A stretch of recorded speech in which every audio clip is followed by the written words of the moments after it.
স্বাগত জানাই পুতুলের আকর্ষণীয় জগতে। ভৌগোলিক সীমানা এবং সাংস্কৃতিক পার্থক্য অতিক্রম করে হাজার হাজার বছর ধরে পুতুল মানব সংস্কৃতির একটি অংশ হয়ে উঠেছে। মনস্তাত্ত্বিকভাবে শিশুর বিকাশে পুতুল একটি গুরুত্বপূর্ণ ভূমিকা পালন করে। পুতুল শিশুদের সহানুভূতি, সামাজিক দক্ষতা এবং সৃজনশীলতা বিকাশে সহায়তা করে। পুতুলের শিক্ষামূলক উদ্দেশ্য পরিবেশন করা যেতে পারে।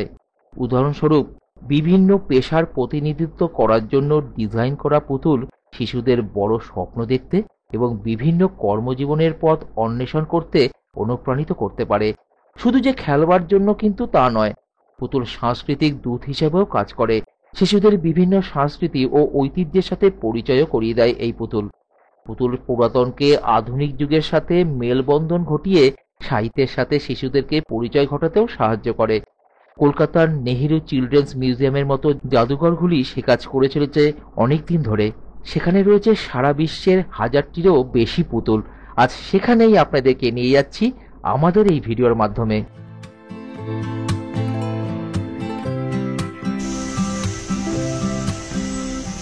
বন্ধুরা, আজ আমরা নেহেরু চিলড্রেন্স মিউজিয়ামের কাছে এসে একদম এখানে আপনারা কি করে আসবেন, তাই দেখতে পাচ্ছেন যে এক্সাইড মোড়ে এসে এই রবীন্দ্র সদনের পাশে যে থানাটা আছে তার থানার পাশ দিয়ে আপনারা এগিয়ে যেতে পারেন। চলুন আমরা যাবো আস্তে আস্তে।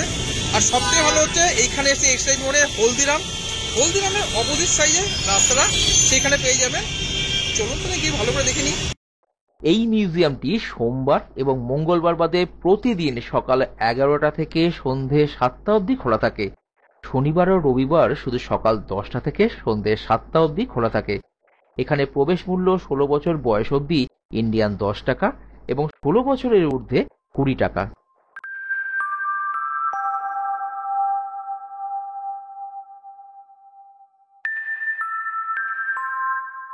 টিকিট কেটে আমরা পৌঁছে গেলাম এখানকার প্রথম তলাতে।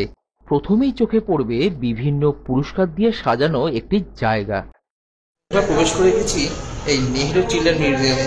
হ্যাঁ, এখানে প্রবেশ মূল্য 16 বছরের উপরে কিন্তু 20 টাকা করে, আর যারা বাচ্চা আছে তাদের জন্য 10 টাকা করে। প্রথম স্টেজে পুতুল আছে আর কিছু পুরস্কার আছে যেগুলো এখানে লোকেরা পেয়েছে। বাচ্চাদের যা দেওয়া হয়েছে বা এখানকে যা পুরস্কার দেওয়া হয়েছে সেইগুলো এখানে রাখা আছে। আর চলুন প্রথম কক্ষের পুরস্কারগুলো তো দেখলাম, তার সাথে এবার পুতুলগুলোকে দেখে আসি। প্রবেশ করে গেলাম সারা বিশ্বের পুতুলের এক অদ্ভুত জগতের মাঝে। অসাধারণ সেই সকল পুতুলগুলো দেখছিলাম, সাথে বোঝবারও চেষ্টা করছিলাম সেই সকল দেশের সামাজিক ও পরিবেশগত জগৎকে। কেমন সেখানকার মানুষজন, কি রকমই বা তাদেরকে দেখতে, কি পোশাকই বা তারা পরিধান করে, সব ফুটে উঠছিল সেই সকল পুতুলের মাধ্যমে। আপনাদের সাথে ছোট শিশুরা থাকলে তারা যে এই সকল বিষয় সামনে থেকে দেখে বুঝতে পারবে তা শুধু নয়, তারা জানতে ও অনেক কিছু শিখতেও পারবে এখানে এলে।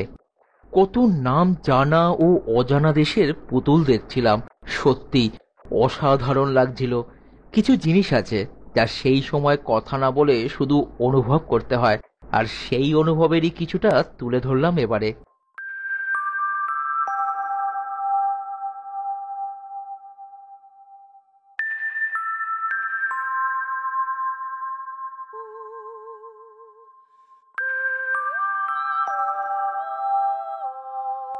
ছিয়ানব্বইটি দেশের প্রায় 1000টিরও বেশি পুতুল এখানে রয়েছে, যা দিয়ে এখানকার 3টি তলা সম্পূর্ণভাবে সাজিয়ে রাখা হয়েছে। সাথে রয়েছে ভগবান গণেশের বিভিন্ন রূপের মূর্তি এবং রামায়ণ ও মহাভারতকে পুতুলের মডেলের মাধ্যমে তুলে ধরবার এক মহান প্রচেষ্টা। আমরা সবকিছু এই ভিডিওর মাধ্যমে আপনাদের কাছে তুলে ধরব, তাই সম্পূর্ণ দেখতে থাকুন এই ভিডিওটি।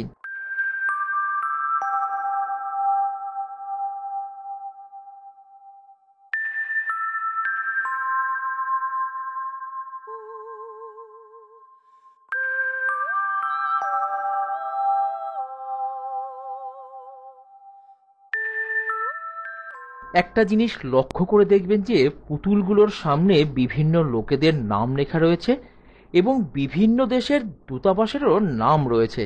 আসলে এনারা এখানে পুতুল দান করে এই মিউজিয়ামটিকে সমৃদ্ধ করে তুলেছেন।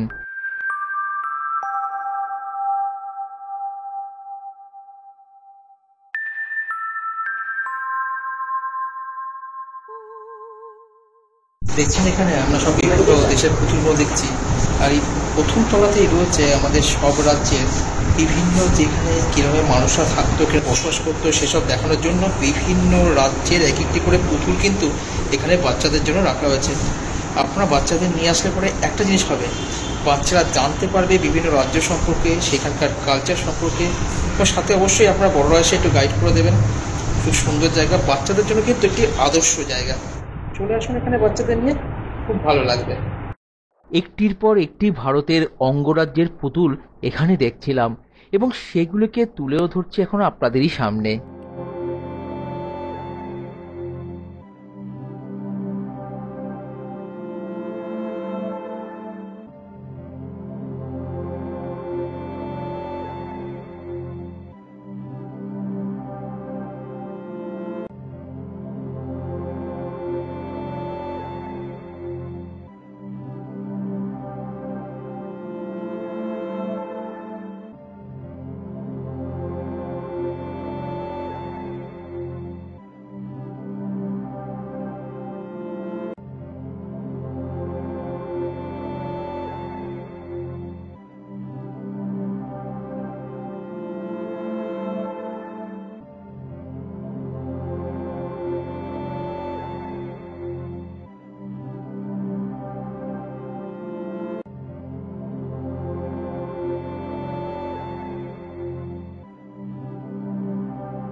আগেই বলেছিলাম, পুতুল শুধু খেলার বস্তু নয়, বিভিন্ন দেশের মাইথোলজিও এই পুতুলের মাধ্যমেই আমরা জানতে পারি। ঠিক সেই জিনিসটাই এখানে দেখতে পেলাম। জাপানের রাষ্ট্রদূতের থেকে পাওয়া বিভিন্ন পুতুলের মাধ্যমে সেই বিষয়টিকেই এখানে তুলে ধরা হয়েছে।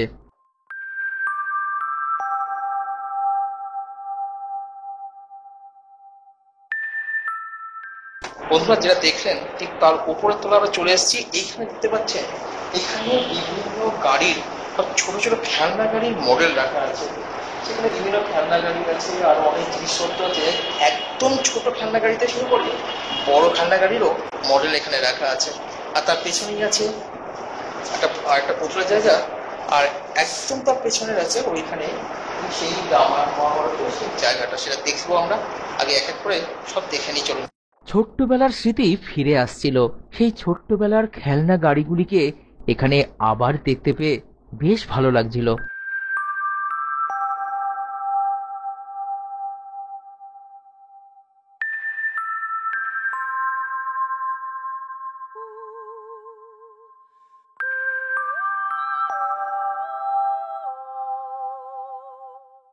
পুনরায় এখানকার পুতুলের কক্ষে আবার প্রবেশ করে গেলাম। দেখে নিলাম এখানে রাখা দেশ বিদেশের আরও কিছু পুতুলগুলিকে। এখানকার সব থেকে দেখবার বিষয় ছিল থাইল্যান্ডের সরকার থেকে দান করা পুতুলগুলো।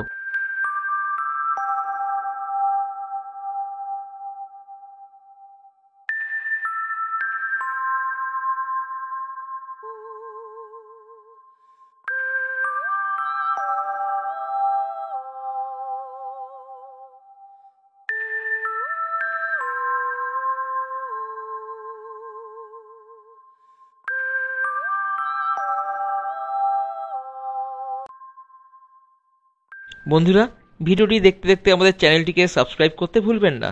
সাথে পাশে রাখা বেল আইকনটিও প্রেস করে অল করে রাখবেন। এর ফলে আমাদের সব ভিডিওর নোটিফিকেশন আপনাদের কাছে পৌঁছে যাবে। একই সাথে লাইক ও কমেন্ট করে আমাদেরকে উৎসাহিত করবেন। সাথে শেয়ার করে আপনাদের বন্ধুদের এই ভিডিওটি দেখার সুযোগ করে দেবেন।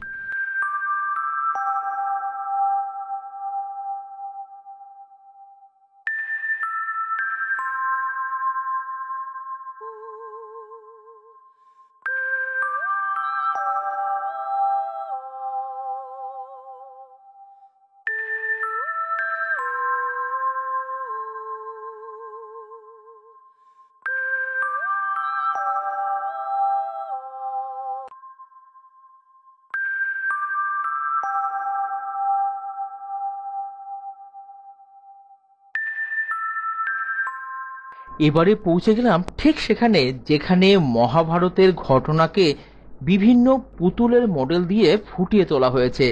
তারই কিছুটা তুলেও ধরলাম এবারে আপনাদের সামনে।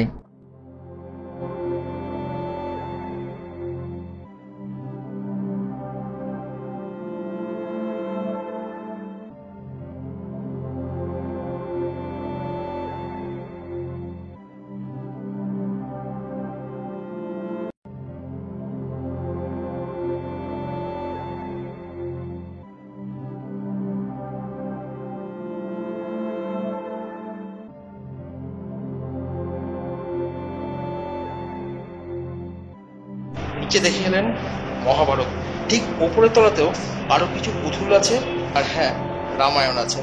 রামায়ণের যেরকম মহাভারতে সাজানো আছে রামায়ণের কিন্তু ওরকম মডেল দিয়ে সাজানো আছে। চলুন এবার এক করে পুতুলগুলো দেখে নিই, তারপর রামায়ণ দেখবো। আর একটা কথা, এখানে ভগবান গণেশের বিভিন্ন মডেলগুলো ছোট থেকে বড় একটা জায়গায় আলাদা কক্ষ আছে, সেটাও আপনাদের দেখাবো। ঠিক আছে, বাচ্চারা অবশ্য যে গণেশ ঠাকুরকে খুব ভালোবাসেন, তাই জন্য গণেশ ঠাকুরের অনেক কিছু মূর্তি এখানে রেখে দেওয়া হয়েছে, যেটা বাচ্চাদের খুব ভালো লাগে।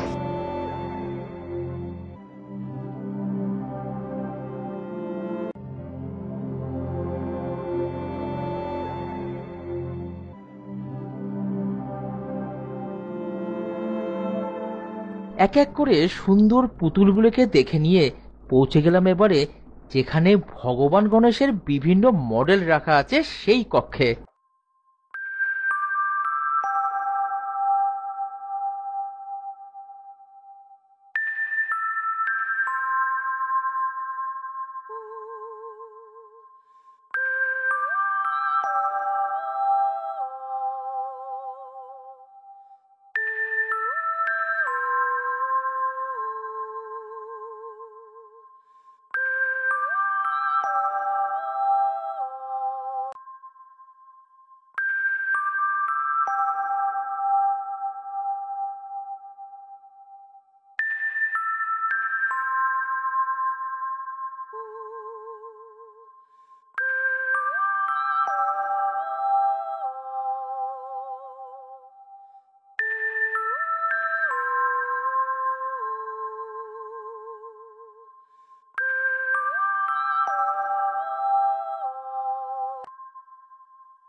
আর আমাদের এই ইউটিউব চ্যানেলের পাশে একটা ফেসবুক চ্যানেল আছে, সেটাকে অবশ্যই ফলো করে দেবেন এবং নিজের বন্ধু বান্ধব পরিবার আত্মীয় স্বজন যাকে চেনেন না সবার সাথে একটু শেয়ার করে দেবেন। আপনাদের ছোট্ট শেয়ার আমাদের চ্যানেলকে আরো এগিয়ে নিয়ে যেতে সাহায্য করবে এবং আগামী দিনে আরো ভালো ভালো নতুন ভিডিও আনতেও সাহায্য করবে। আর একটা কথা, আমাদের চ্যানেলের মেম্বারশিপে আপনারা খুব অল্প পয়সা নিতে পারেন।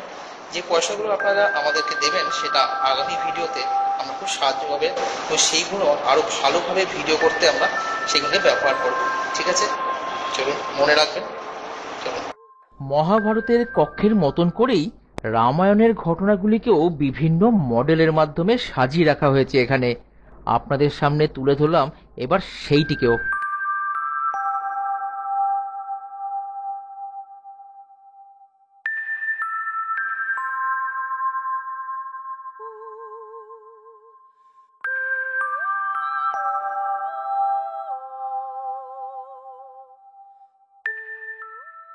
বন্ধুরা দেখতে পেলেন নেহেরু চিলড্রেন্স মিউজিয়াম, কেমন লাগলো অবশ্যই জানাবেন। এরকম আরো ভিডিও খুব তাড়াতাড়ি নিয়ে আসছে আপনাদের কাছে, তাই সাথে থাকুন এবং দেখতে থাকুন আপনাদের এই প্রিয় চ্যানেলটিকে। ঠিক আছে, দেখা হচ্ছে আগামী পর্বে। দিনের শেষে একটাই কথা বলার, ভালো থাকুন, সুস্থ থাকুন, সাথে আপনার পরিবেশকে পরিষ্কার রাখুন, সাথে নিজের মন যেটা বলছে সেটাই করুন, নিজের সাথে সবার মনে আনন্দ ছড়িয়ে দিন।